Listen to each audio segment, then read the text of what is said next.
गजा तो मुतलिक असूली मौकफ ते पाकिस्तान सराहने ईरानी सदर ने लाहौर आमद दे मौके ते मिज़ार इकबाल ते हाज़री दी जिथे इन्होंने अलामा इकबाल की कबर ते फूल रखे ते फातिहा खानी की। इस मौके ते गुफ्तगू करते ईरानी सदर ने कहा है कि अलामा इकबाल की शख्सियत साढ़े लिए बहुत अहम है, क्योंकि अलामा इकबाल ने पैगाम दिता कि मैं इस्तेमार दे खिलाफ खड़े होना है। इन्होंने कहा है कि मैंने पाकिस्तान आके अजनबीयत का बिल्कुल एहसास नहीं होया तो पाकिस्तान के लोगों ईरान के नाल खास वाबस्तगी पाई जाती है। पाकिस्तान के लोगों को सलाम पेश करता हुआ इब्राहिम रईसी का कहना है कि पाकिस्तान तो ईरान के दिल हमेशा एक नाल जुड़े ने।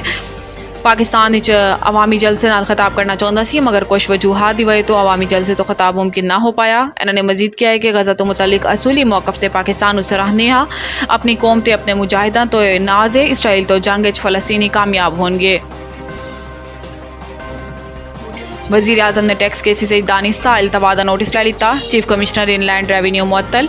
वज़ीर आज़म शहबाज शरीफ ने हुकूमत संभालते ही FBR इस्लाहात की फौरी नफाज की हदायत जारी की सन। वज़ीर आज़म शहबाज शरीफ ने अफसरान मुअत्तल करने के नाल इंक्वायरी का हुक्म भी दिता।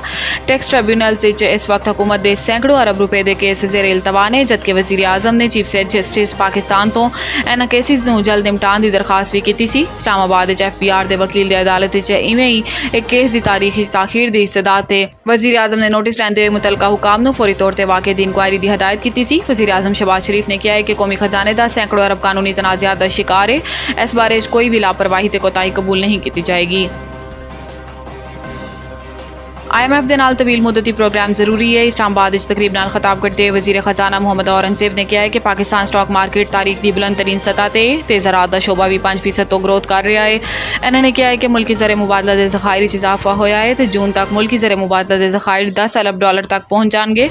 वज़ीर खजाना का कहना है कि IMF के नाल तवील मुद्दती प्रोग्राम जरूरी है, क्योंकि IMF कर्ज लिए आखिरी रास्ता होंदा है। इन्होंने मजीद कहा है कि हुकूमती इकदाम के बाइस टैक्स वसूली इजाफा होया, करंट अकाउंट खसारा कम होया है, पॉलिसी रेट बरकरार रखा गया है। माली साल 2024 GDP इजाफे की तवक्को है। करंट अकाउंट के मालियाती खसारे नूं मुनासिब हदूद रखने के अहदाफ रखे ने।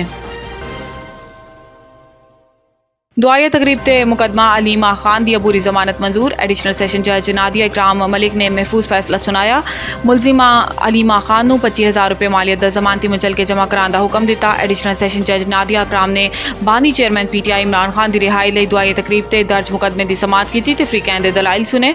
दौरान समात अलीमा खान ने अदालत नूं बयान दिता कि यह मुकदमा थाना सिटी पुलिस दर्ज किया सी। असी दुआ कर रहे सी कि मुकदमा दर्ज कर लिया गया। अदालत ने दलाइल सुनने तो बाद फैसला महफूज कर लिया। समात तो बाद जुडिशियल कॉम्पलैक्स मीडिया नाल गुफ्तगू करते हुए अलीमा खान का कहना सी कि जदों तक जुल्म सहंदे रहांगे जुल्म जारी रहेगा। इमरान खान के खिलाफ तमाम केसेस जिंदा लाशां ने सब एक करके खत्म हो जाएंगे।